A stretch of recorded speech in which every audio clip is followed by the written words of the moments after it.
ఇటువంటి క్వశ్చన్సే ఉన్నాయి కాబోలు.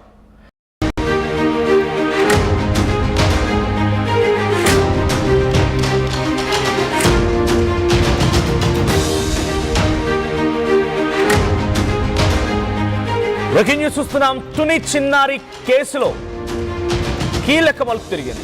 ఆ అమ్మాయి కనిపించకుండా పోయి సుమారుగా వారం రోజులు కావస్తోంది. అయితే ఇప్పుడు పాప తండ్రి గణేష్ ని రాత్రి అదుపులోకి తీసుకున్నారు పోలీసులు. చిన్నారి చివరి క్షణాలపైన తండ్రిని ప్రశ్నిస్తున్నారు పోలీసులు. అయితే ఆ పాప చివరిసారిగా ఎప్పుడు ఎక్కడ కనిపించిందనేది అనుమానాలు వ్యక్తమవుతున్నాయి. అయితే ఆ తండ్రిపై సంధిస్తున్నటువంటి ప్రశ్నలు మీకు చెప్పే ప్రయత్నం చేస్తా. ప్రతి ఒక్కరి మైండ్లో కూడా తెలిసి ఇటువంటి క్వశ్చన్సే ఉన్నాయి కాబోలు. చిన్నారి చివరిసారిగా ఎప్పుడు ఎక్కడ కనిపించింది? ఇది మొదటి క్వశ్చన్.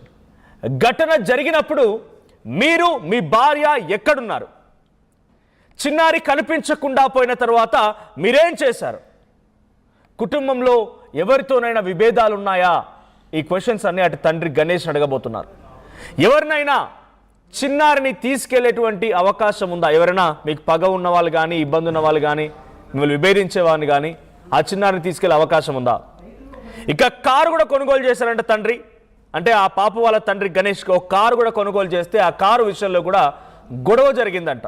అయితే ఆ కారు విషయంలో గొడవ పెట్టుకున్న వాళ్ళు ఈ ఉదంతానికి పాల్పడే అవకాశం ఉందా? ఇక తల్లిదండ్రుల టైమ్ లైన్ స్టేట్మెంట్లో ఏమైనా తేడాలు ఉన్నాయి? ఇప్పటికీ తన భార్యను కూడా 1-2 సార్లు అడిగారు. అంటే గణేష్ భార్య ఆ పాప వాళ్ళ తల్లి చెప్పిన మాటలు ఆయన తండ్రి చెప్పిన మాటలు ఒకేలా ఉన్నాయా లేదంటే మిస్ మ్యాచ్ అవుతున్నాయా అనే కోణాల్లో కూడా పోలీసులు కొంత ఆరా తీసే అవకాశం ఉంది. ఇక చిన్నారి తండ్రి Ganesh phone call, mobile locations, ప్రయాణ వివరాలను కూడా సేకరిస్తున్నారు పోలీసులు.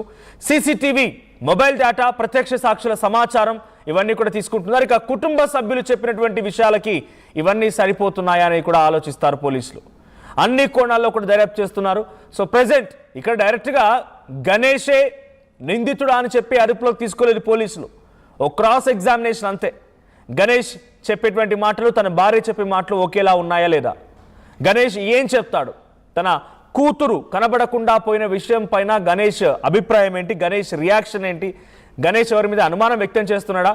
గణేష్ ఎలాంటి వ్యక్తి అనే రకంగా పోలీసులు విచారించబోతున్నారు. అయితే మీకు ఇక్కడ ఫోటోలో కనిపిస్తున్న అమ్మాయి గత వారం రోజుల క్రితం శనివారం రోజున మధ్యాహ్నం 3:30 సమయంలో సుమారుగా ఆ రోజు కనబడకుండా పోయినటువంటి ఈ చిన్నారి ఈ రోజు వరకు ఇంకా కనిపించట్లేదు.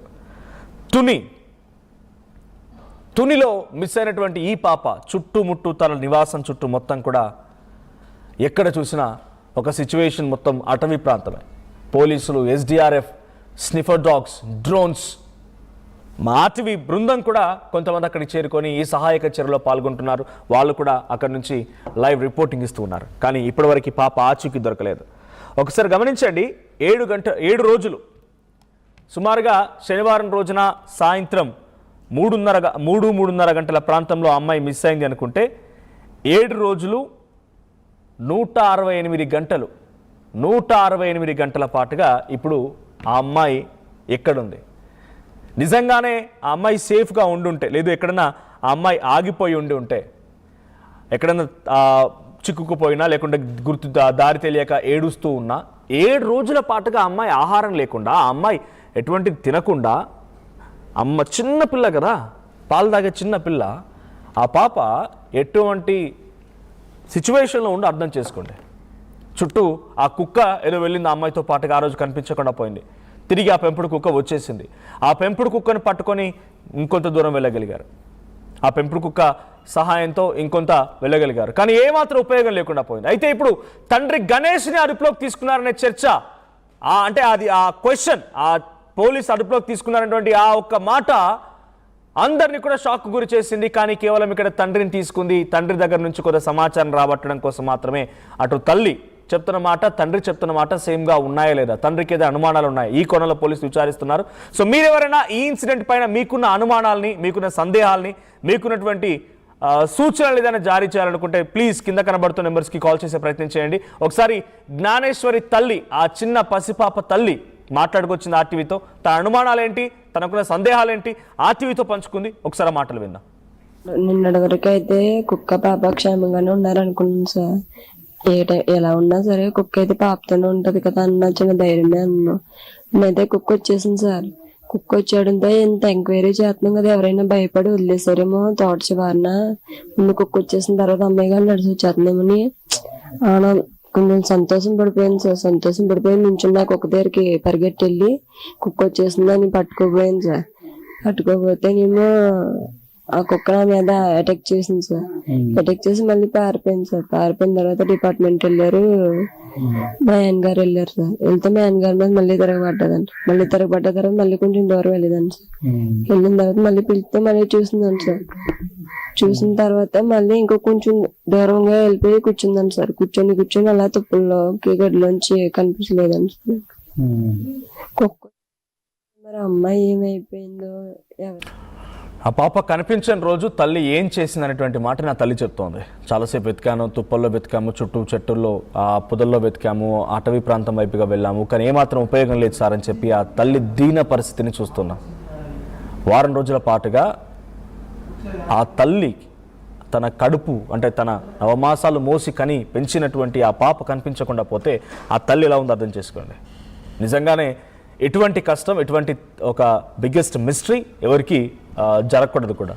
సో ఇంకొక విషయం ఏంటంటే ఏపీ పోలీసులకి వరుస ఛాలెంజ్లు అన్నీ కూడా గతంలో మీకు గుర్తుండే ఉంటుంది. గండికోట మిస్టరీ, ఆ రోజు ఒక అమ్మాయి ఆ రోజు ఒక ఆలయం వెనక భాగంలో శవంగా కనిపించింది.